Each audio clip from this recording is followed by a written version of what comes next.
This video we're going to talk about the conservation of energy. So just before we get started, we learned in class and we watched a whole bunch of situations where we saw energy transfer. So one of the fundamental laws of physics is that energy cannot be created and destroyed. That is the law of conservation of energy, is energy cannot be created or destroyed. So what does that mean? Well, a lot of the times we think of things as saying, okay, well, that uses energy. And it doesn't use up energy, it transforms energy into different types.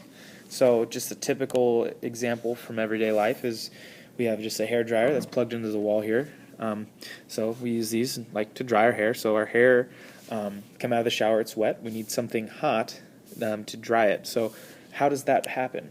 So we start with the plug-in. So we have electrical energy going through this wire, going through here until it reaches the motor. And this electrical energy turns the motor. So the electrical energy transforms into kinetic energy, and I'll use that by demonstrating this in the green. We have a spinning motor here, and has some kinetic energy. Also, that electrical energy is also producing heat. That's why we use it to dry our hair. So we also have thermal energy coming out here. We have thermal energy here. But then there's also another type of energy. I'll just write TE for thermal energy.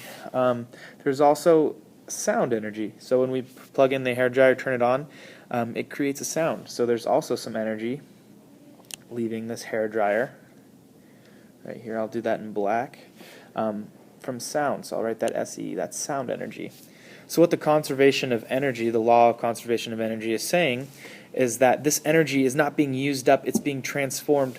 So the total electrical energy at the start, so the energy right here when we plug it in, is equal to the energy of the system after the energy gets used from the electricity.